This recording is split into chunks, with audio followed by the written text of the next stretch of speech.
All right. And good day, and welcome to today's session of Truly Foundation with your host, Oliver Blue.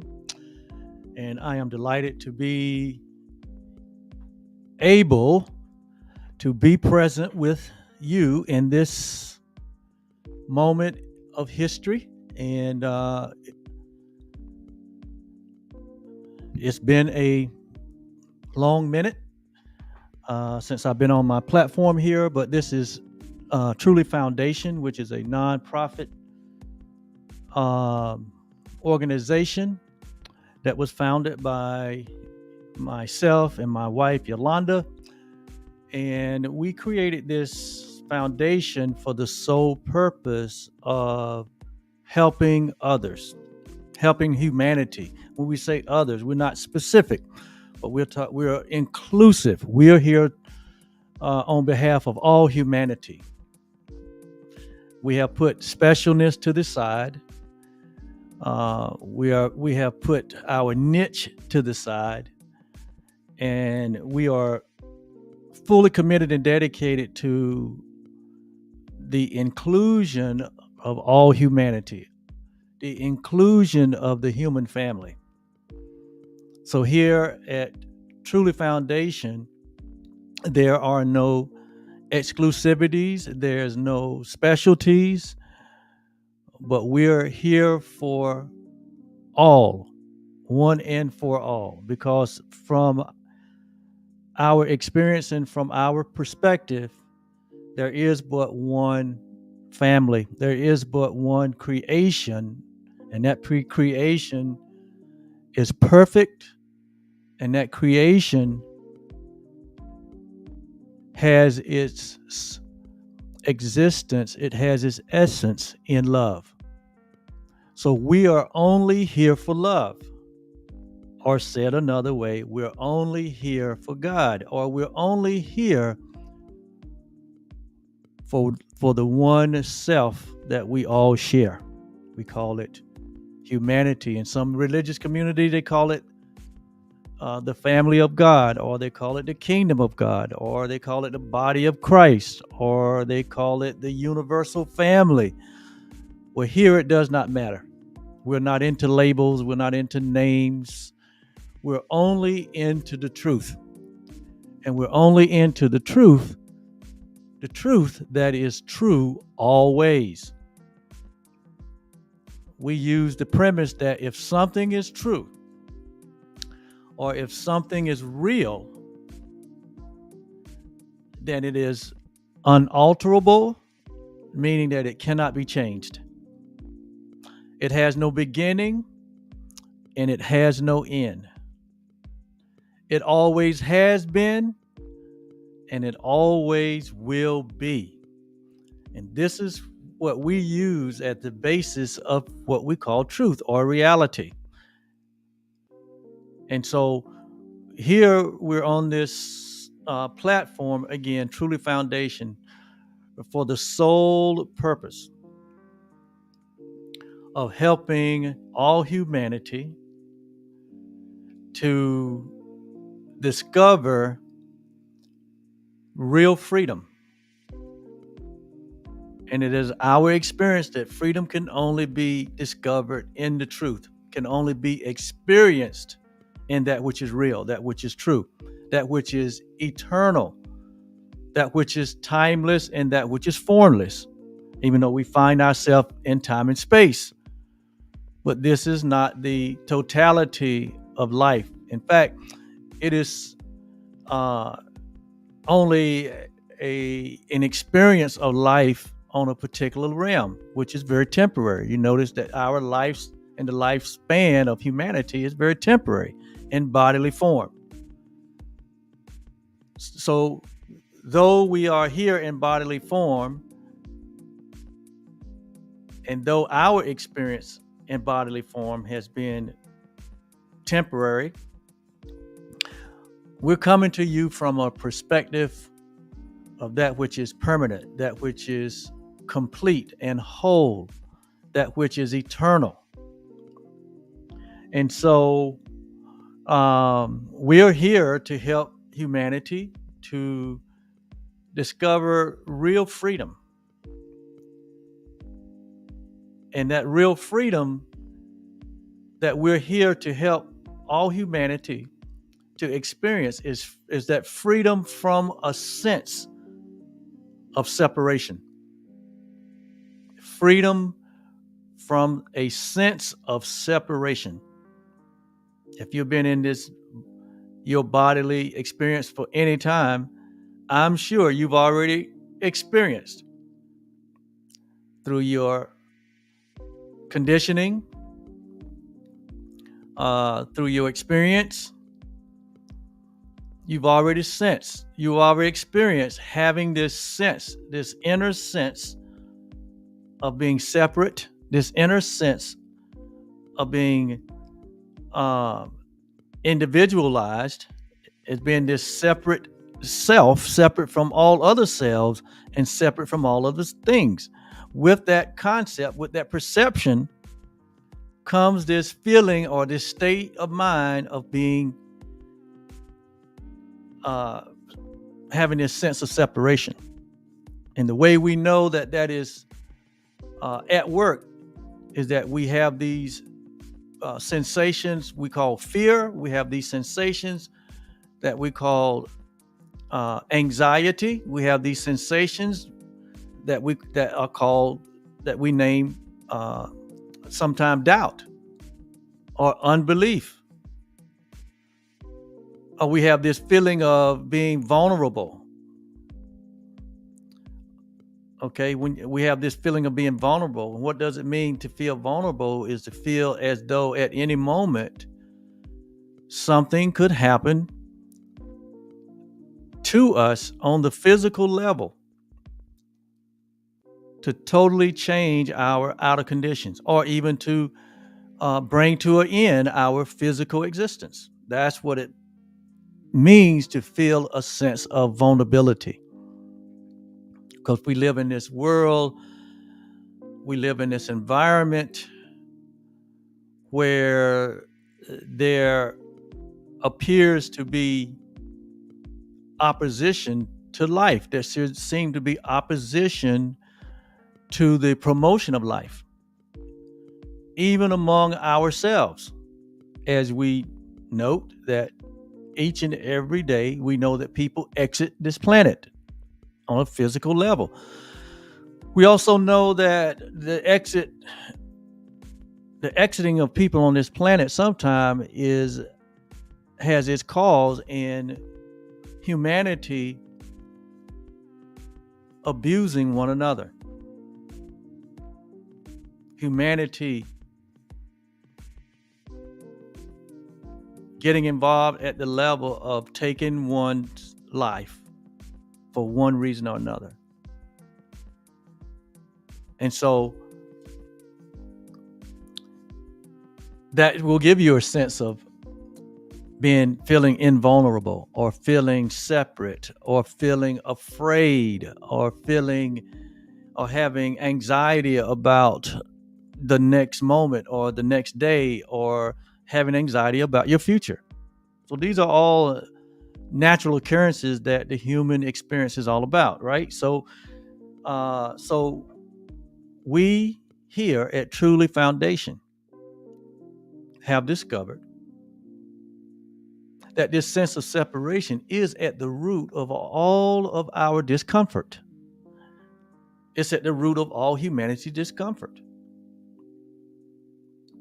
It is the root cause of every experience, every sensation that does not promote life. That's what we have discovered. It's the belief in separation. It's the belief that we are not only separate from one another, but that we are separate from our source. That we're separate from God. That our source, the source of life, that we call it here, we like to use the word love versus God, because when you use the word God, it brings on all kind of perceptions and connotations that we've been conditioned with. through our religious experience or through our living experience. And so this feeling or this sense or this state of mind where we perceive ourselves as being separate from one another and separate from the source of life itself, or separate from the author of life,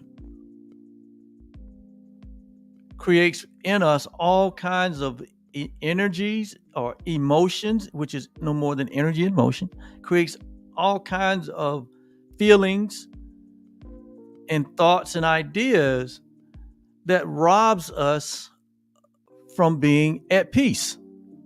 And so when we look out into our current day world, or when we look at the history of this world, we see the destruction or the disturbance of peace all through the history of humanity.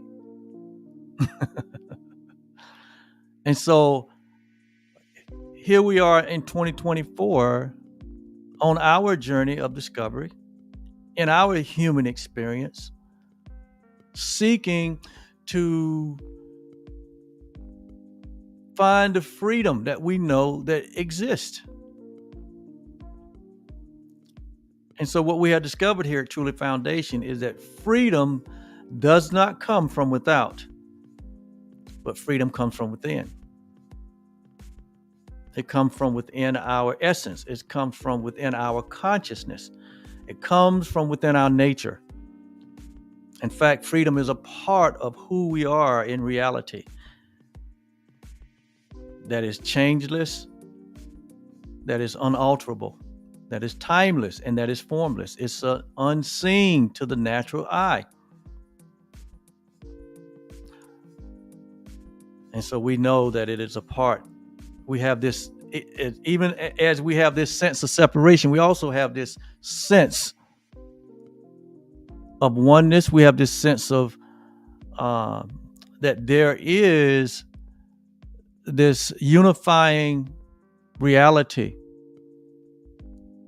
that makes all of us one, that makes that humanity is a brotherhood of the same blood, of the same nature, of the same essence.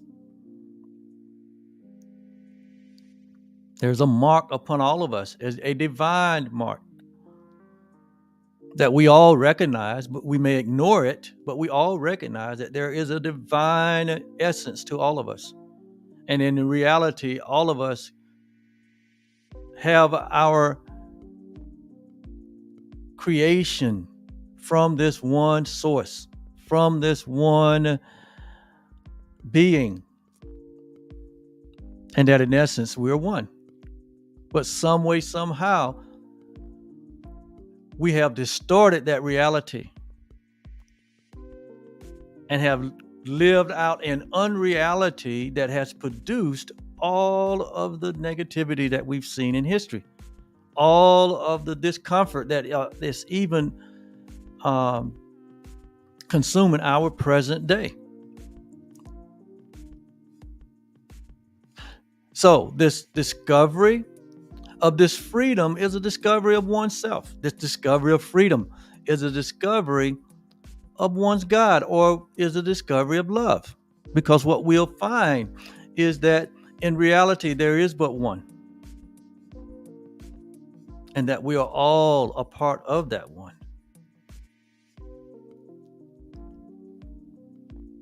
And to omit anyone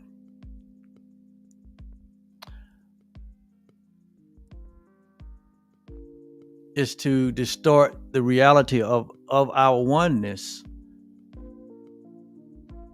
and to have this sense of, again, separation until there's an acceptance of all. See, in love and in truth and in reality, there are no exceptions. No exceptions.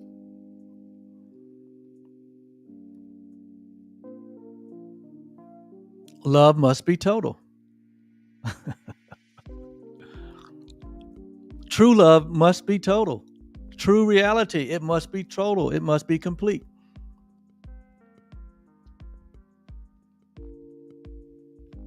That's what the greatest teacher of all time meant when he said in one of his writings, or one of the writings about him, and it was said that he said that he would leave the 99 and go and find the one. Why? Because in love there is nothing missing, there is nothing lacking.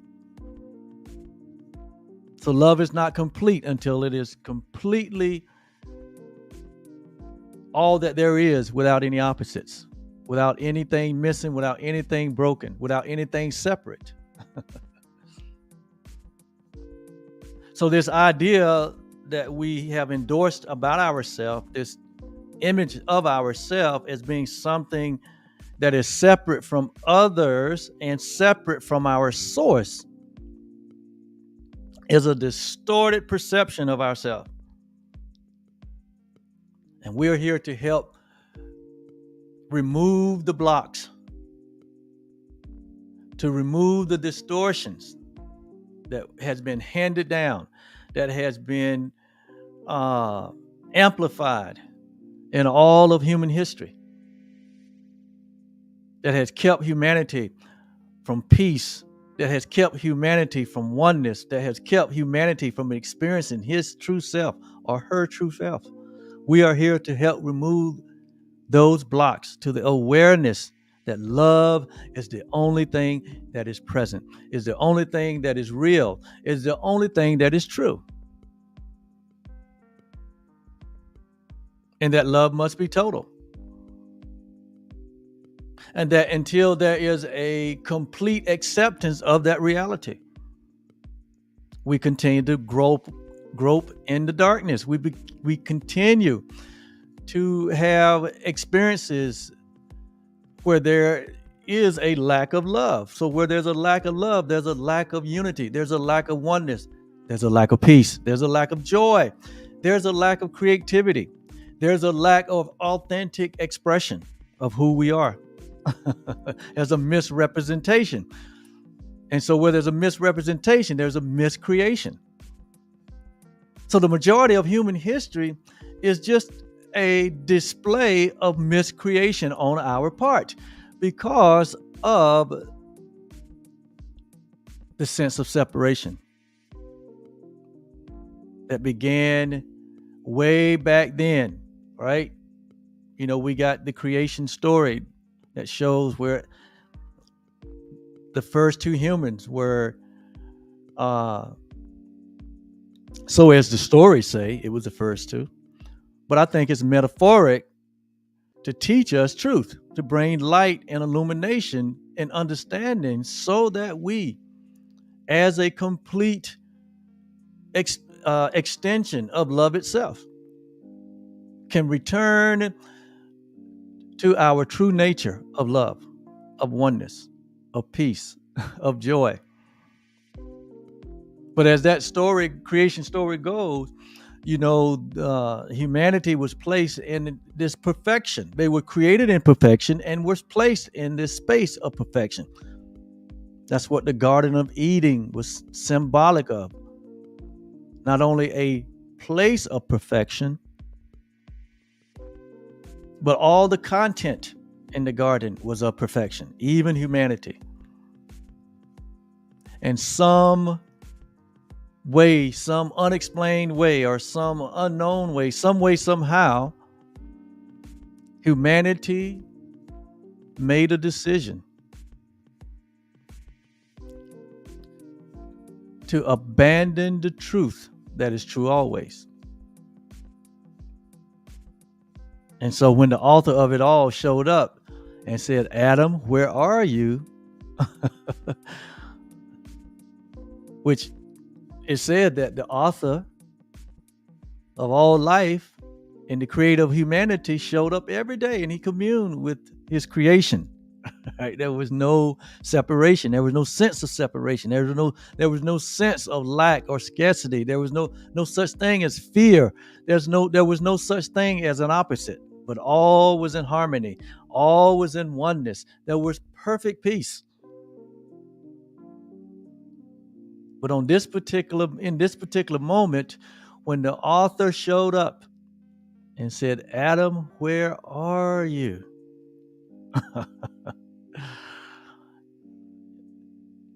And the story goes and says that Adam hid himself from his author, from his source, from his creator. He hid himself.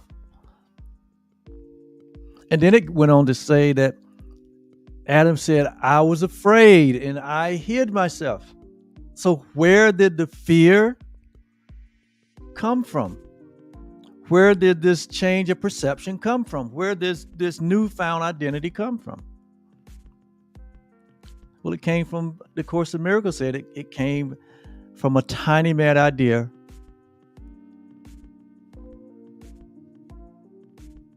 that Adam made up about what it would be like, or what is it, or is it possible to be separate or separated from the Creator? Is it possible to be separated from the source of life? Is it possible to destroy oneness? Is it possible to destroy love? Is it possible to destroy reality, to destroy truth and make something else? Because remember, in the creation, reality, all things were created at one point. All things is merely an extension of the one source, which is love. So everything was given in creation. Everything was given in creation because love, that's the nature of love. The nature of love is to give all, to all, always. I'm going to say that again. The true nature of love is to give all, to all, always. And so in the creation process, love itself gave all to all, always. Never to take it back or never to hold anything back, but all was given in creation. And so in the Course in Miracles and in other spiritual writings, even in scripture, we can find it. That in reality, listen, all of us, we're the perfect creation of God. And we're not talking about these human physical bodies, but we're talking about the essence of who we are as spirit, as the essence of who we are. We're the perfect creations of God.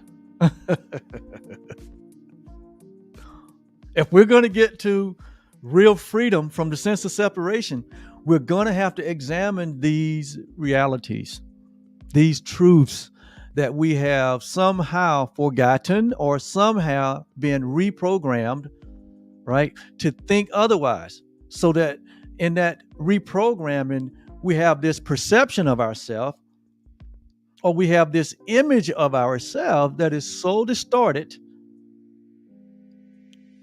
and so far removed from reality that it has caused and created all the pain and suffering in human history. So in reality, if love is whole and complete and unalterable and unchangeable, that means that even right now, as we are here in 2024 and we're having this conversation, love remains unchanged. And if love remains unchanged, all that love has created, all that God has created, all that reality has created, it remains as it was created. Therefore, humanity,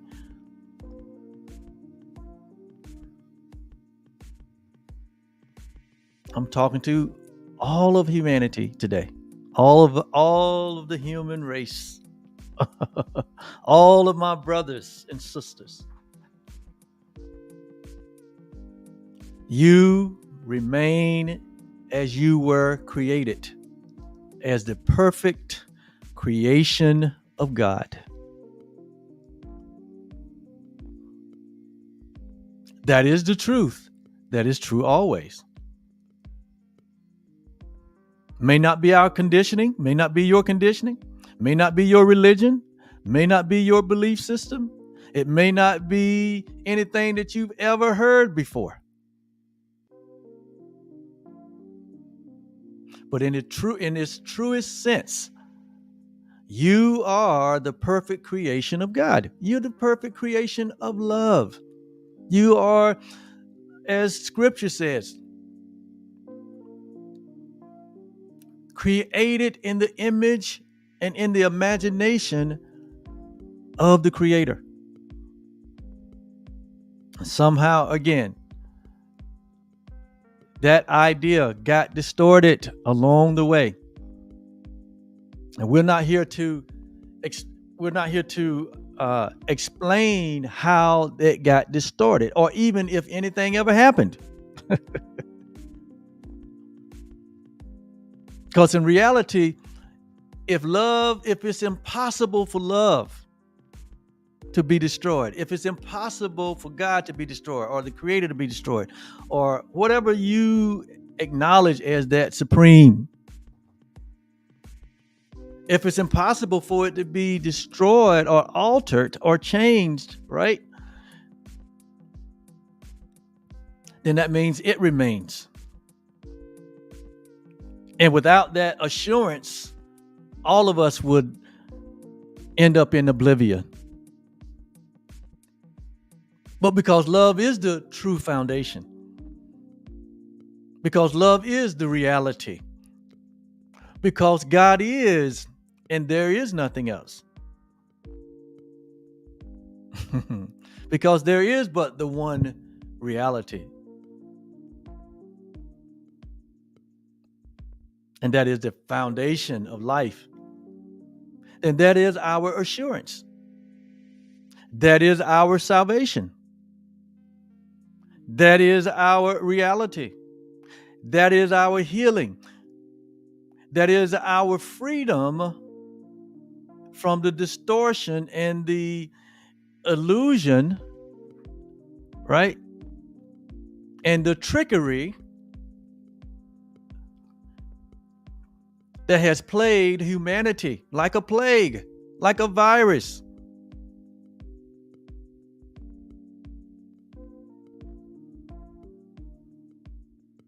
And have caused all of the pain and discomfort and disorder and disharmony and all of the sense of separation, which shows up in our experience as a sense of low self-esteem, sin consciousness. It shows up in our experience as guilt and fear, lack, scarcity, anxiety. It shows up in our experience as the deterioration of the human body and the eventual falling apart of all physical life, the birth and the death of it. All of that is a reflection. All of that is a reflection of the tiny mad idea of separation. But is it reality? No, it's all temporary. You notice all of this that we've talked about, that is the effect of the belief in separation that happens in time and space. It all comes and it all goes. There's a beginning and there's an end. There's a birth and there's a death. So that cannot be reality. That cannot be love. That cannot be the idea of God. That cannot be reality. Because if it is, then we don't have nothing to stand on.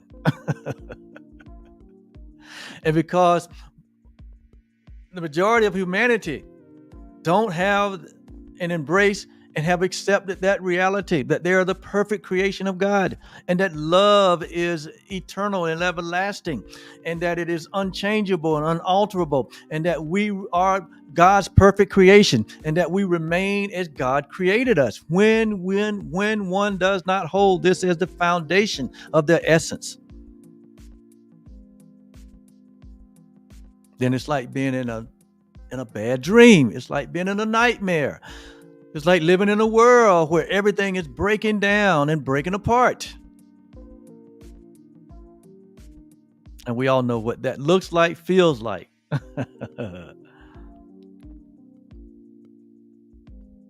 But one can wake up. One can be transformed by the acceptance, the acknowledgement of the truth. Even in scripture, Paul said in Timothy that it is the one will of God that we all come into the knowledge of the truth.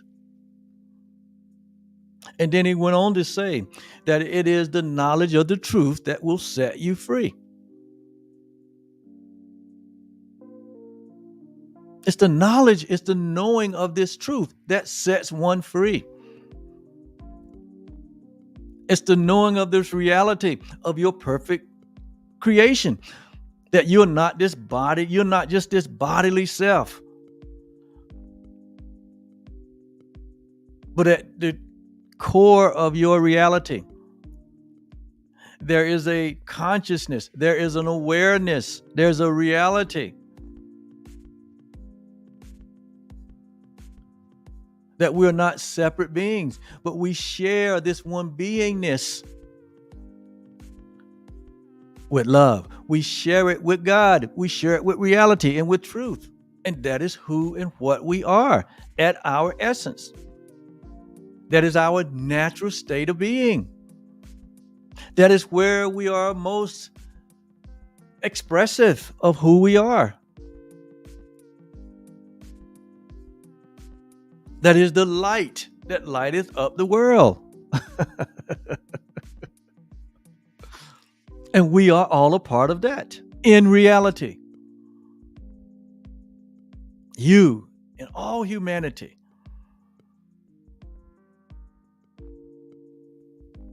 Where there is no history, where there is no movie, where there is no dream, but we've all have waken up to this reality. And in reality, this has already happened. It's like our life is no more than the journey to that reality. And that we get to experience the awakening or the return to truth, the return to heaven, the return home, the return to reality. Your life is but a journey without a distance. That in reality, we all remain in the heart of God. We all remain in the heart of love. That we really haven't gone anywhere. We really haven't done anything. And we really have no need. We really have no need. Because if everything was given, if all things was given in creation, if everything was given to all, for all, always, then where is the separation? Where is the lack? Where is the fear? Where is the anxiety? Where is the sense of separation? It does not exist. It only existed in a mind that have fallen asleep to the concept of separation. And so that's why we're here. That's what Truly Foundation is all about. And what we purpose to accomplish, and how we purpose to accomplish the discovery of real freedom for all humanity, It's through the sharing of these advanced spiritual teachings that we have accumulated from our own experience, our own discovery, right?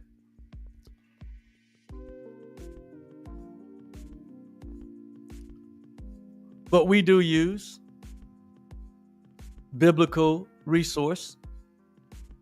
We do use A Course in Miracles, which I think is probably the greatest gift that God gave us. Because it helps us to make the correction that all of us have erred,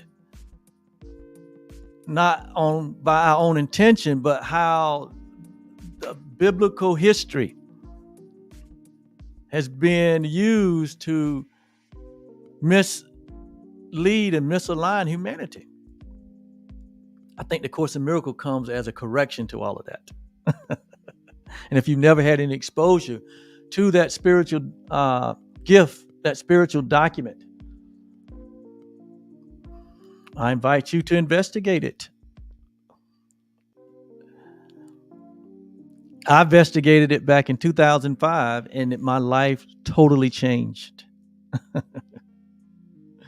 The Bible really became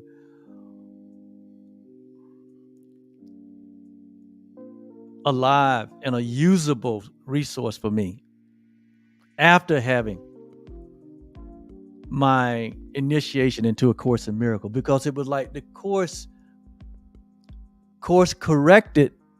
It was a course to correct the distortion and the misuse and the misinterpretation that was used in Bible to give people a truth about themselves.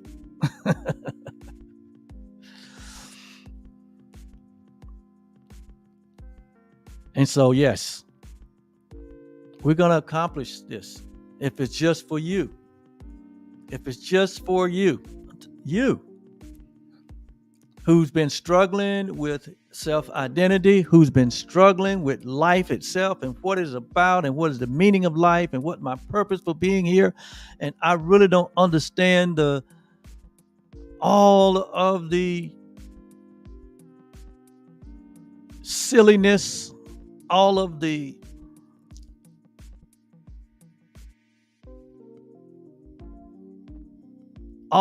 bad, all of the foolishness that's in this world.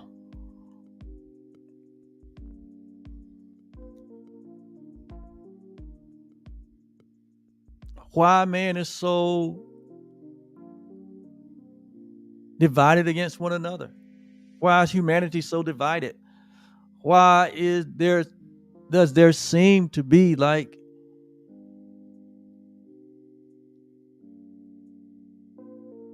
love is not the ultimate, but fear and hatred is the ultimate? Why does it look like death and destruction is winning? All of these questions eventually rise up in our consciousness.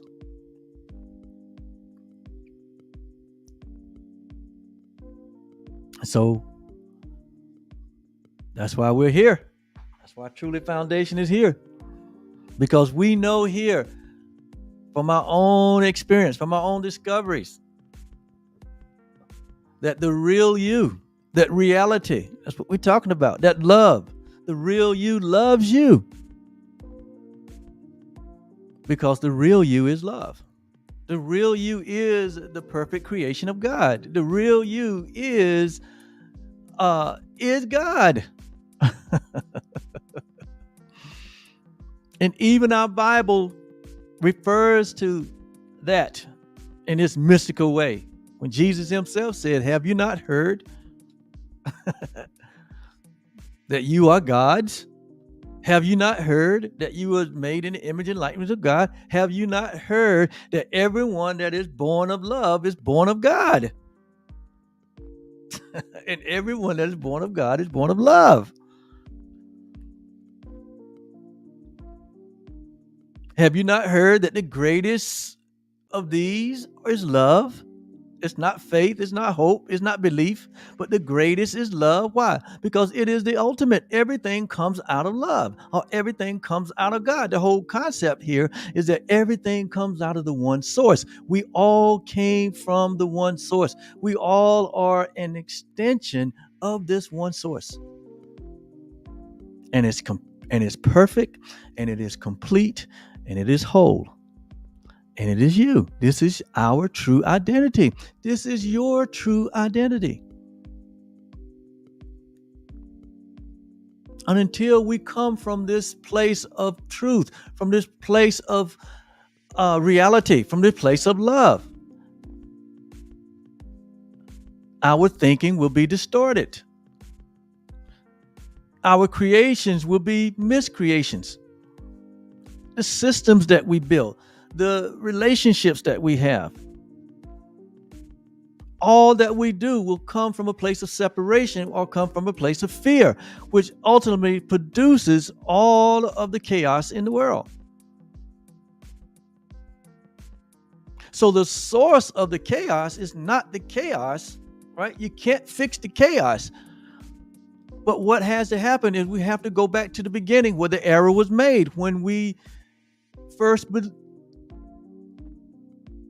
abandoned and denied our true reality, our true identity, our true self. Even Jesus of Nazareth had to discover who he was as a man in a body. He had to ultimately deny that he was this bodily, the essence of who he was this bodily self. And he discovered who he was, his heavenly self. He discovered his Christ self. He discovered himself as love only. He discovered himself to be as love only. He had to settle his identity before he could do the work that he did to help bring humanity out of darkness into light. He had to be himself. So do all of us. We have to wake up. We have to be born again. We have to be enlightened to the reality of the truth and embrace it for ourselves. We have to accept the atonement, the at oneness for ourselves.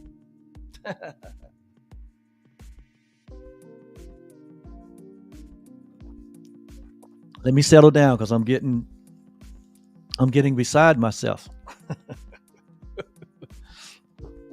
I can get nerdy when I start talking spirituality. I'm a spiritual nerd. I am guilty. I'm all things spirituality first as the foundation. Because from that foundation, all good things exist. All good things persist. All good things are expressed from that foundation, a spiritual foundation. Paul said it this way: there's no other foundation that can be laid than that which is Christ. That word Christ is symbolic of our oneness with the Creator, that we are not something separate from creation, that we're not something separate from God or from love or from reality, but we are the very expression of that. That God is not some concept that's outside of us.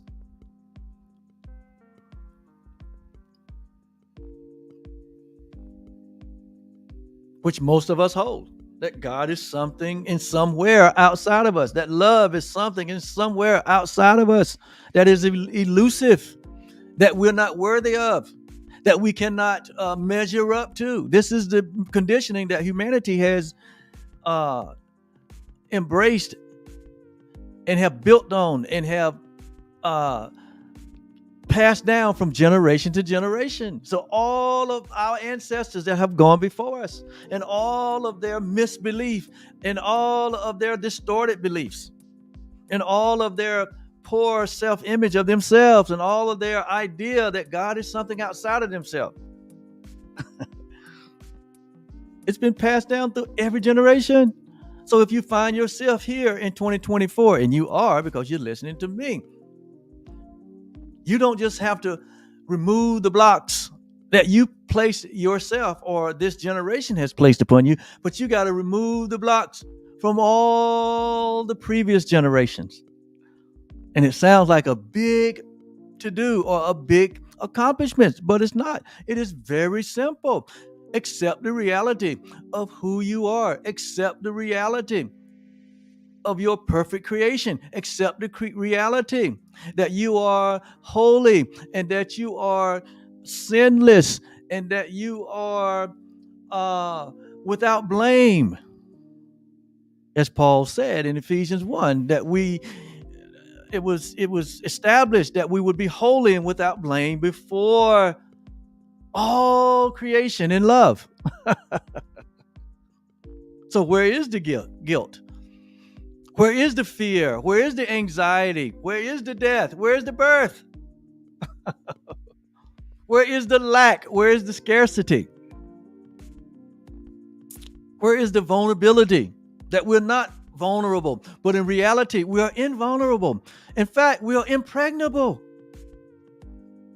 You can never be separate, and you have never been separate from your Creator. You can never be separate from all creation. Even humanity, as divided and polarized as it appeared to be here in 2024, in reality, we're one. In reality, there's only one. There's only one Son. There's only one creation. There's only one extension. God only extended Himself. And we are that. And you are that.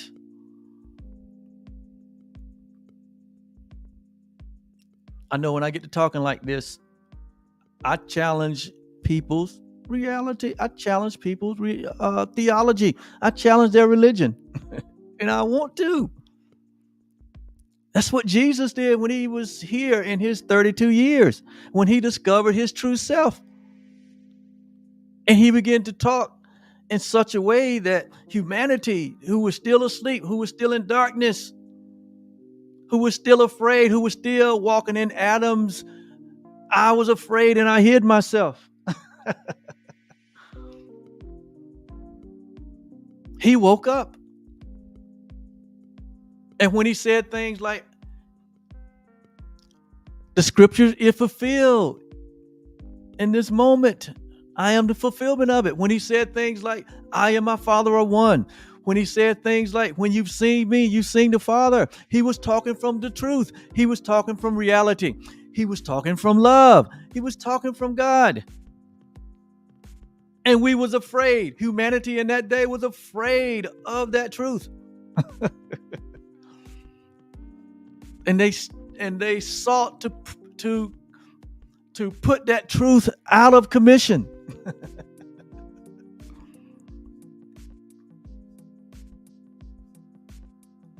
And then He finally said, forgive them, Father. And see, that thing, Father, makes you think that Father is something separate than the Son. But no, Jesus used the Father and Son metaphor because it's the closest thing to oneness in the human experience.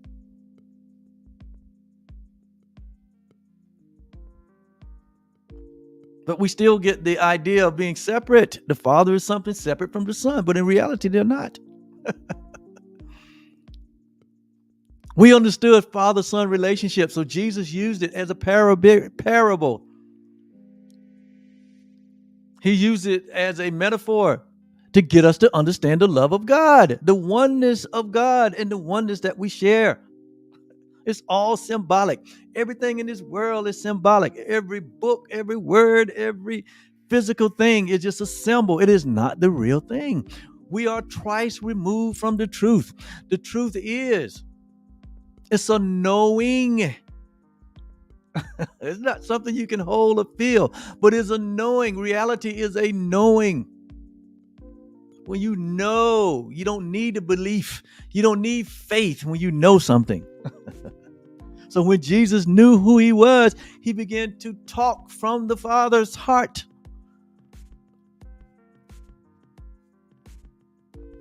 And so here at Truly Foundation, because we know who we are, we're not confused about our identity. We know we are the perfect creation of God, and so are you, and so is all humanity. We know this. So we talk from that place of love. I'm talking to you from that place of reality. And guess what? That reality is in your consciousness. That's why your consciousness will bear witness to what we're saying here is the truth that sets one free.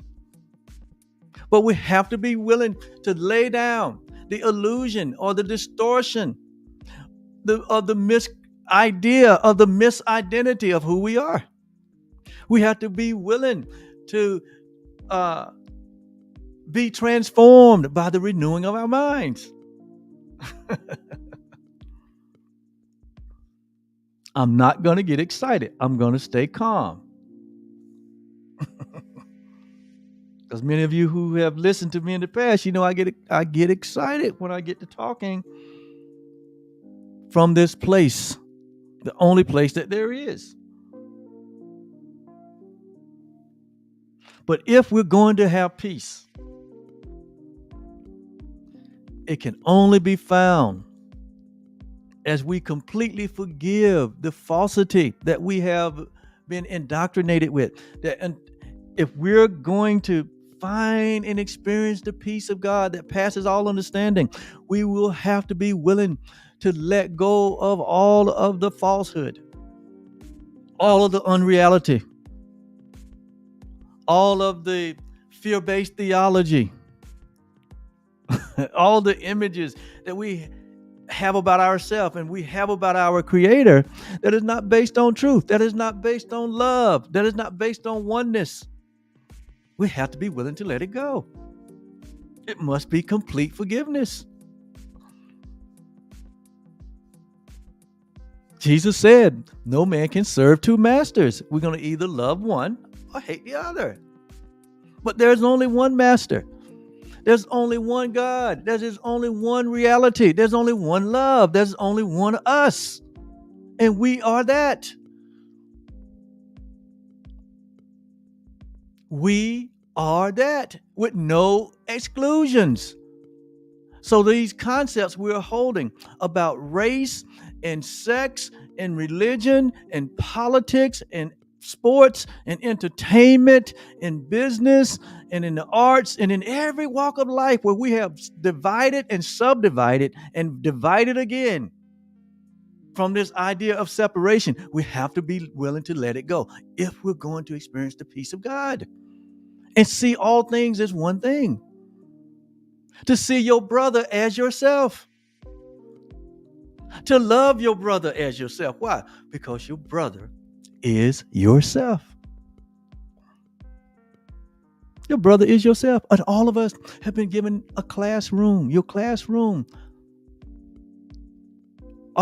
consists of those around you, those that are part of your family, those that's a part of your work family, your community family, wherever you find yourself. If you're in the faith community, that's, all of that is your classroom. Why? Because it is our purpose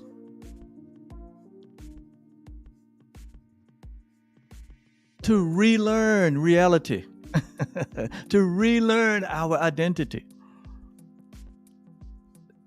in all of our getting, to get understanding from the one source of reality, which is love.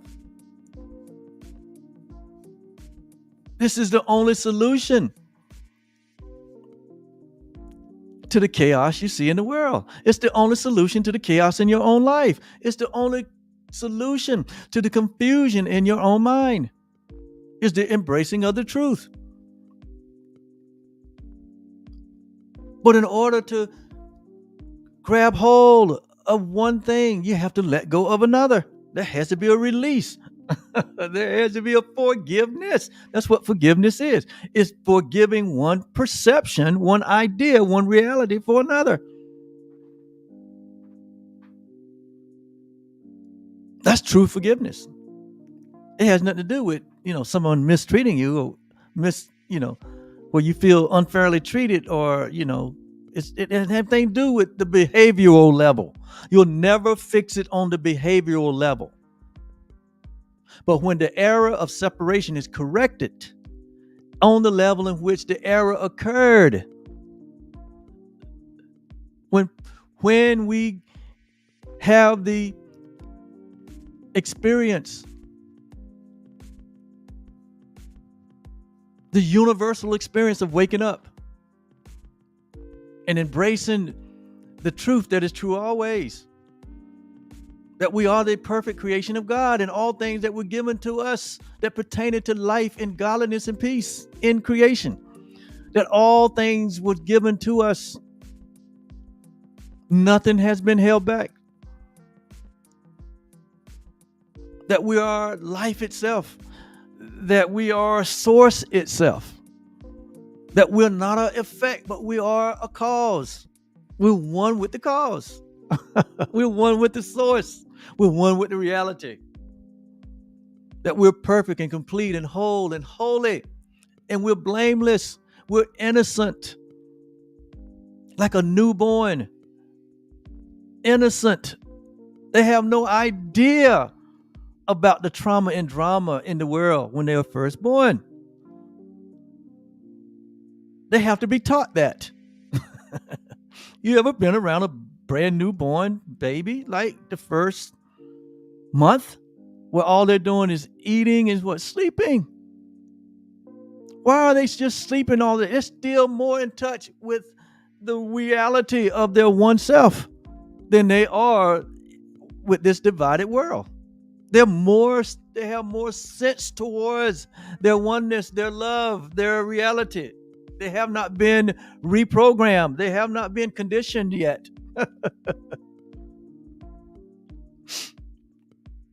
That's why Jesus again said, unless we become like a child, an infant, where there's only truth, that is true always, that there are no opposites.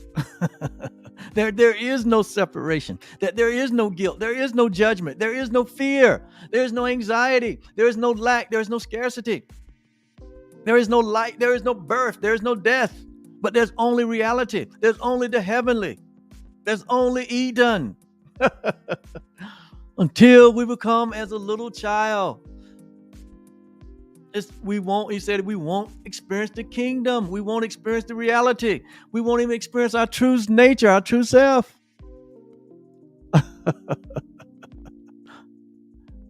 Lest we humble ourselves as a child and embrace the truth.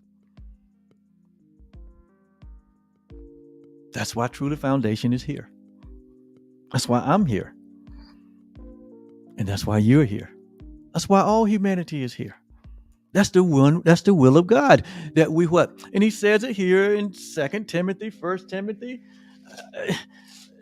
It is the will of God that we all come into the knowledge of the truth.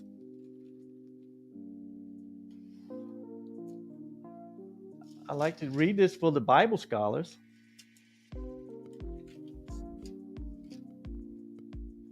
So no one think I'm just making up these things. And this is in 1 Timothy chapter 2, verse 4, or verse 3 and 4. And this is in prior to 3 and 4 is talking about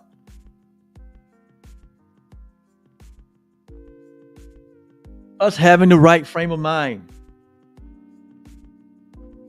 giving of thanks, making intercessions,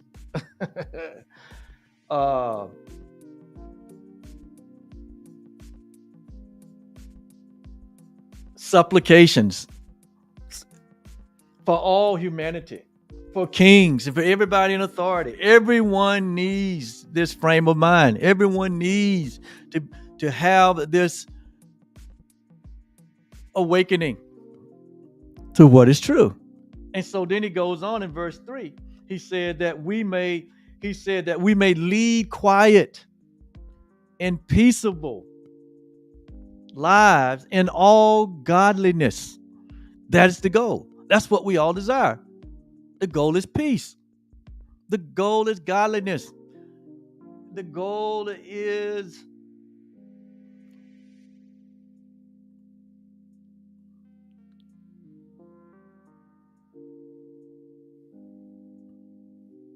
being at one with all creation.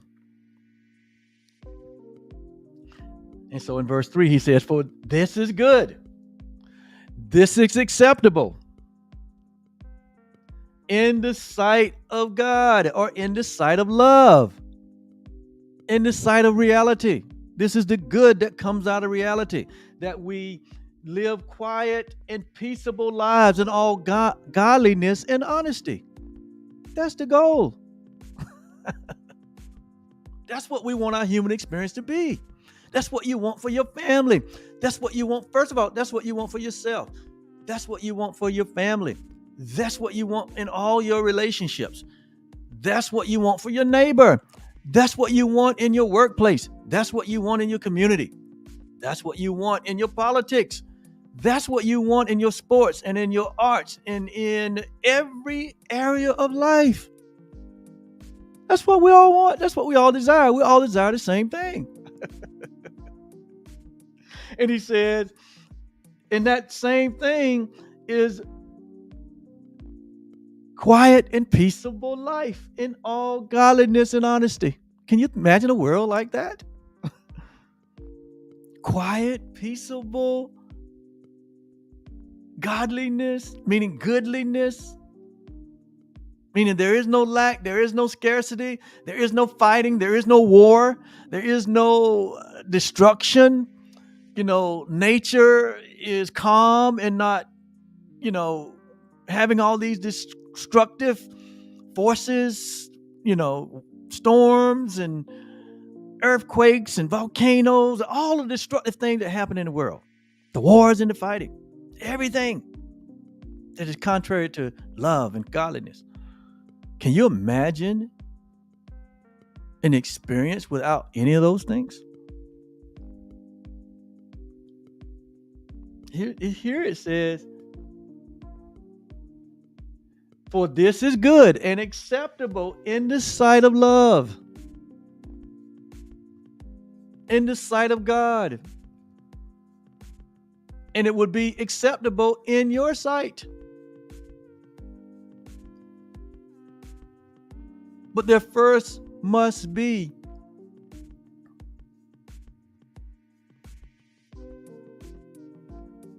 a renewing of the mind. There must be a letting go of all of these ideas that we have embraced all through the generation that are not true. And a lot of them have come through religion that are not true. All of them have given us a false image of God that's not true. It's given us a false image of humanity that is not true.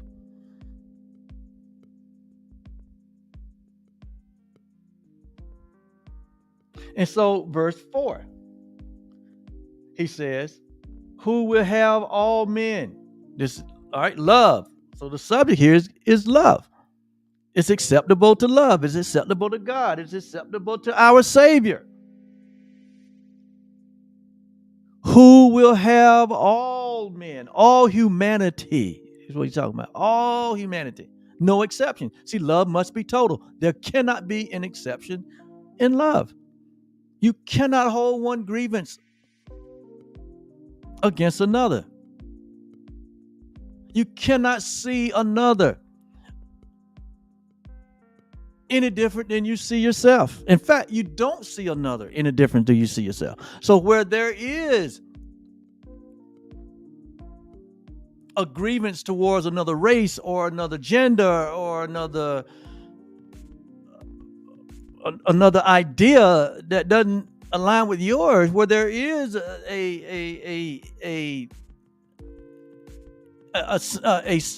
a view of inequality towards another, where we're holding anything against another,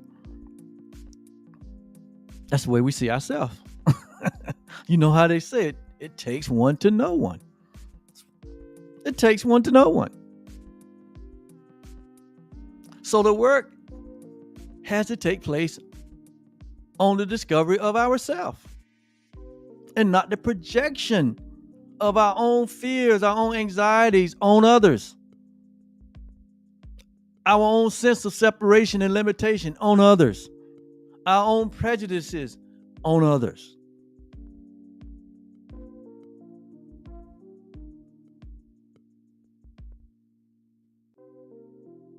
So love will have all humanity to be saved. And that's what we mean. Save mean to be what? To be set free. It will help all humanity to be in freedom, to be completely free. And it is through this discovery of your true self. It is through your self-discovery of who you really are as the perfect creation of God. That is the freedom. So that means you have to let go of all the religious ideas, all of the fear-based theology, all of the idea of you being separate from God and one another that you've held over the years in order to embrace this freedom. And you might be saying, Oliver, that's a lot to let go. No. Because in reality, it's unreality. It's not the truth. It's not real. So it's easy to let it go. Why? Because it's nothing. Our false identity about who we are is nothing because it's not true. It won't last. The idea goes away when you no longer hold it.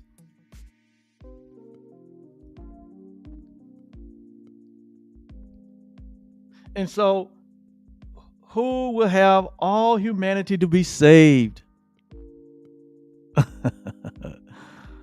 And we took that word and we just butchered it. We got all these different ideas of what it means to be saved. And people are even afraid of that word. Non-religious people are afraid of that word. What do you mean I need to be saved? What are you talking about? Because we have misused the word. It has nothing to do with any of the things that we've made up about what salvation is. Because salvation has to do with God's plan for all creation. It's the plan of God.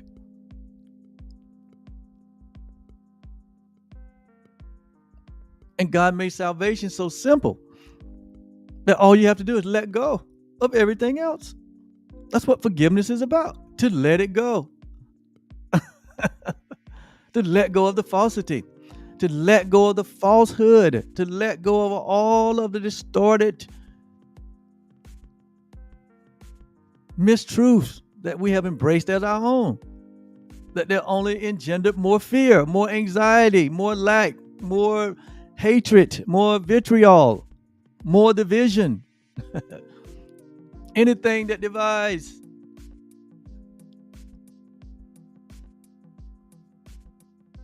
Anything that separates. It's a false idea. It's just an idea. It's not reality. So when we let the idea go, you notice when you discover something new, then that which you held prior to what you discovering something new, you just let it go, and it was just easy. Just like, there was a time when humanity believed that the world was flat, that if you would walk so far out on the planet Earth, you would eventually fall over because they thought the world was flat until they discovered that the Earth is round. Till they discovered that the Earth is round. Well, when humanity discovered that the reality and the truth is the Earth is round, guess what? It was easy for them to let go of the idea that the Earth is flat. So you don't hear people saying anymore that the Earth is flat. And that's the same idea.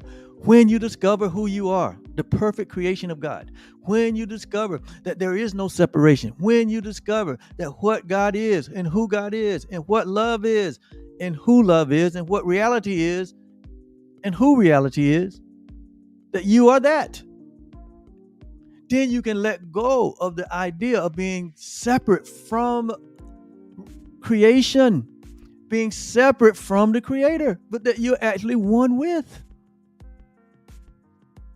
You're one with, you are part of, you are the very presence of what God is. And it is in that presence that there's fullness of joy. David discovered that there was nowhere that he could go that God wasn't, because he and God was one. He said, if I made my bed in a place y'all called or made up called hell, he said, God would be there. Why? Because me and God are the same. So when you embrace your sameness, your oneness mentality about your creator and about all creation, that you're one with all creation, that there is no separation, that there is no division. See, I'm getting excited. I said I won't. I'm passionate about this truth, as you can see. That's what you feel. That's what you hear. That's what you sense. Because I know there was a time that I lived from that place of falsehood, from that place of misperception. And I was so afraid. I was so fearful. I was so uncomfortable in my own skin because I did not know who I was.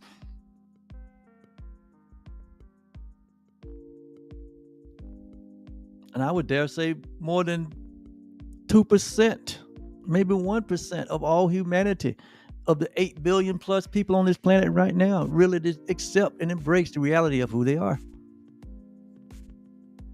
And so that's why you see this sense of separation, division, wars, fighting, poverty, sickness, lack, scarcity, starvation.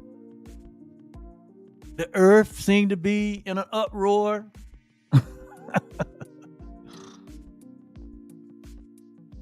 Because of lack of knowledge, the lack of knowing who you are, the real you that loves you, and understanding that the real you is love, the real you is God.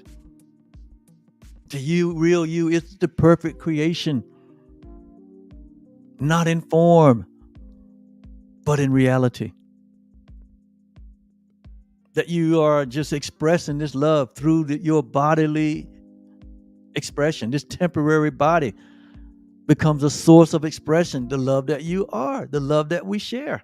So what are you expressing with your body? What are you expressing with your life? Are you expressing the truth of oneness and completion and wholeness and forgiveness and abundance and light and immortality and eternity? Or are you expressing the belief in separation?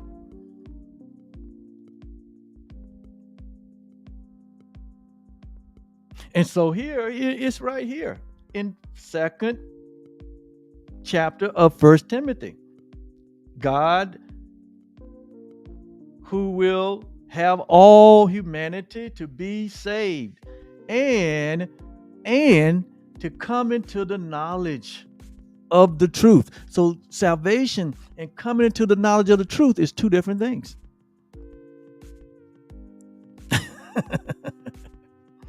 But they're only one thing. But they're two different things, but they're one thing. Because a lot of people have a consciousness towards God. There's a lot of religious people in the world, and they have a consciousness toward God. In other words, they acknowledge that there is a God. But until they come into the knowledge of the truth of the oneness that we share with this God, and that they are the very express image of this perfection, that we are the perfect creation of God, until we come into and embrace the knowledge of that truth and begin to let the light shine of that truth, that we are the light of the world.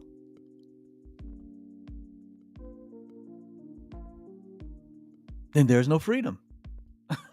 There's no freedom.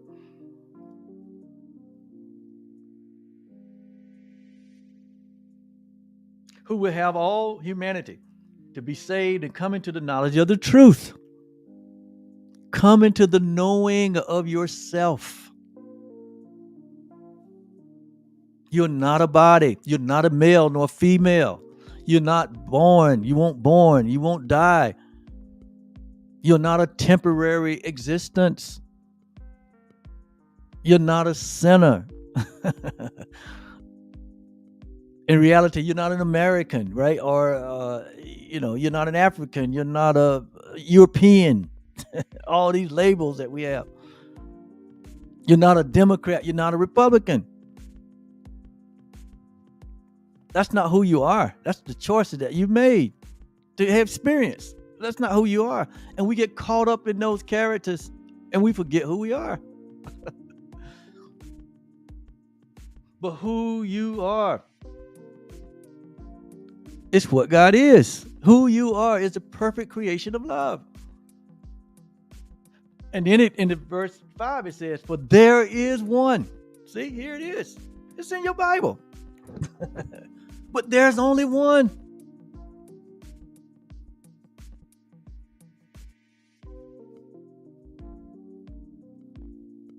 And here it says it's Christ.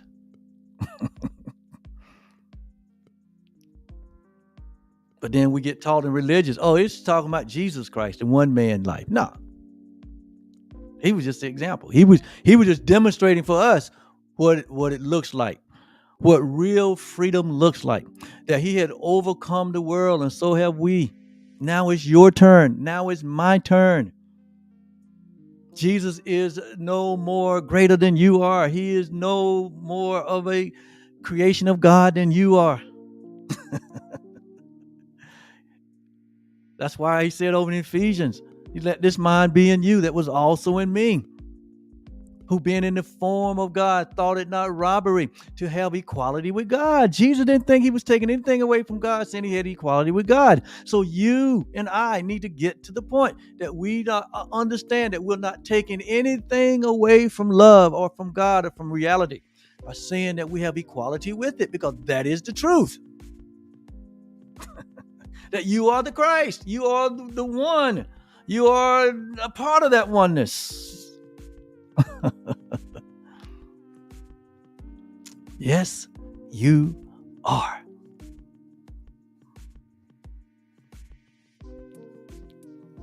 And so today's lesson and message, the illusion of needs. I didn't even get to the content. I have to do it on the next session. That was just my introduction to this. Because there's an illusion that all of us, most of us, are living. That need is a reality. That we need something. And that idea of need come out of the fact that we don't believe that all has been given unto us. That illusion of need come out of the false perception that there's something missing and something broken in us. It comes out of the false idea that we're not one, but that there's a separation is a reality. And so all of that creates this concept or this idea that we're not whole and complete. And so if we're not whole and complete, that means what? You need something. But the Course in Miracles says what? We have need of nothing. Why? Because all was given to all, in all, and for all, and is given always.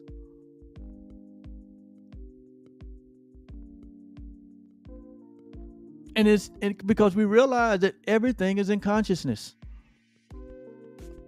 Everything is not in form. Form is just a reflection of what's in humanity's consciousness. Everything that you see in the physical is a result of thoughts and ideas in humanity's consciousness. So all things, all love, all reality has been given to all of us equally in consciousness.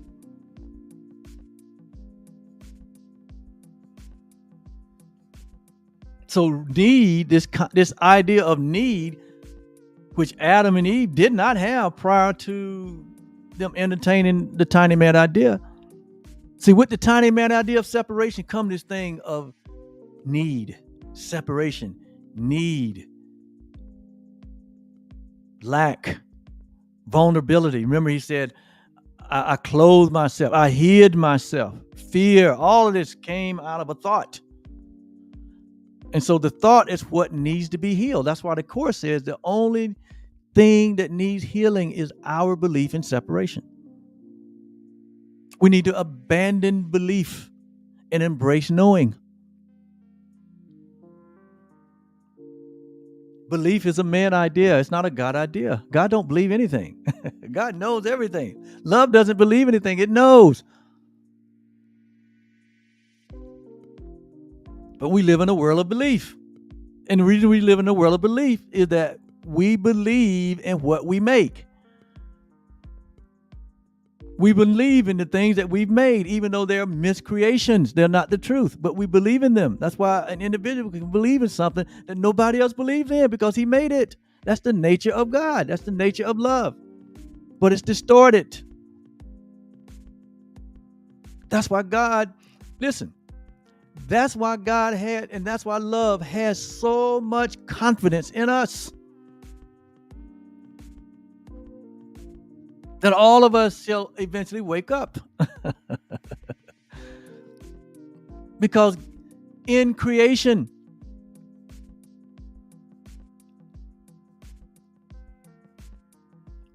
creation itself is no more than a representation of the source. And God is love. Therefore, what God creates is love. Therefore, you are love. And God has complete confidence in the love that's in you. And we can dream and we can have nightmares and we can live 1,000 lifetimes imagining ourselves to be something other than the perfect creation and the perfect love of God. And it will not change anything, not one iota. We cannot change what God created. We are what God created. We remain as God created us. You, all of us.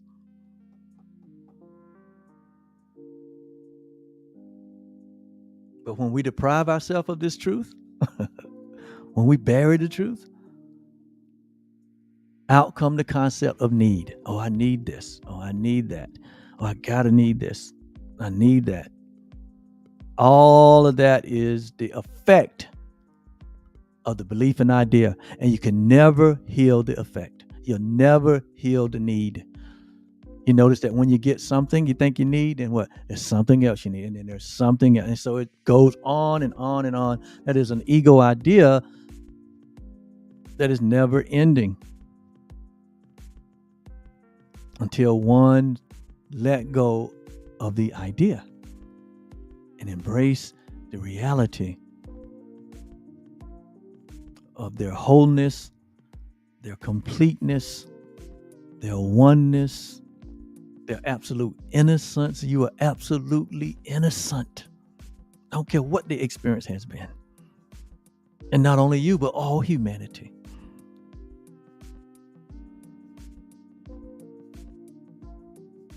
Row, row, row your boat gently down the stream. Merrily, merrily, merrily, merrily. All our experiences is but a dream. They're not reality. They eventually fade away. Love never fades away. I know I'm talking to someone out there today that need to hear this. I need to hear this. I have to remind myself every day because I'm challenged in this world of miscreation all the time. All of us have to wake up in the midst of the miscreation. All of the outward influences, all of the special effects that are out here. Everything that appear, all of the majority, all of the influences among all of this, you got to wake up in the midst of all of this. In the midst of all of this unreality, we've been called to wake up. We've been called to resurrect in the midst of what looks like death. That's why the scripture said, though I walk through the valley of the shadow, see, because death is not reality. It's a shadow. It gives the appearance. We walk in the shadow of scarcity. We walk in the shadow of lack. We walk in the shadow of fear. We walk in the shadow of division and separation and anger and hate and vitriol. All of that is just a shadow. It's not reality. Love is the only reality. And when love appears, when light appears, everything else has to disappear.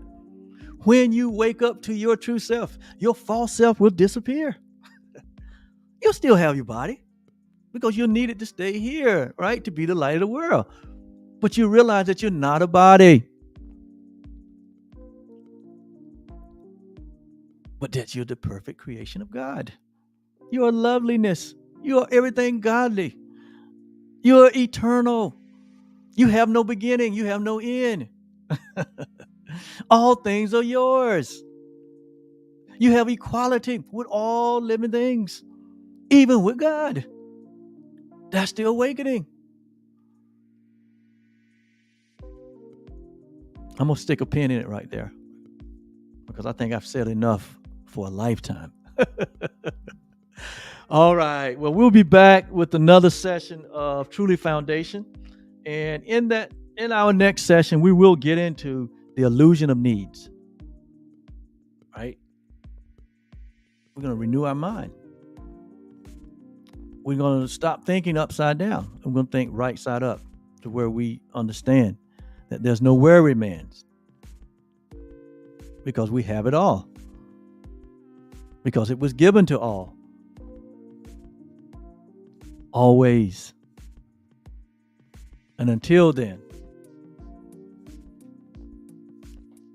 truly, that's what that truly stands for. TRULY. It stands for the real you loves you. Until then, the real you loves you. Until we come back together, hold that in your mind. The real you loves you. Why? Because the real you is love. The real you is whole and complete and perfect. That's the will of the Father. And it's true. And it's true always. All right. Thank you so much. See you next time. Bye-bye.